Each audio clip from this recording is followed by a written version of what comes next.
كلامك صح، تمام معاك. بس عايزك تحط حاجة في دماغك. انت ليه ربك بيصحيك تاني يوم؟ ليه انت لحد دلوقتي عايش؟ عشان كمالة عدد ولا عشان التوازن البيئي؟ لا طبعا. ربك بيصحيك تاني يوم ده ده له معنى واحد. ان يكون النهارده احسن من امبارح، وبكره احسن من النهارده، وبعده احسن من بكره، وهكذا. ان ربك بيصحيك تاني يوم عشان لسه في امل. لسه في امل، بيديك فرصة انك تعدل من نفسك. طب لو انا عملت اللي انت بتقول عليه دوت ووقعت تاني، هعمل ايه؟ قوم. طب لو وقعت تاني، قوم تاني. هتعمل ايه؟ قوم تاني لحد ما تتعلم ازاي ما تقعش. اصل انت ما عندكش حل تاني.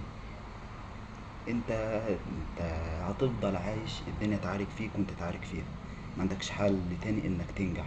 لازم تحاول وتنجح لحد ما تقف على رجليك. ايه يا عم ده، انت دماغك تقيلة ولا ايه يا عم؟ ايه اللي انت بتقوله ده؟ ايوه تقيلة، بس في التفاؤل والامل، مش تقيلة في النكد.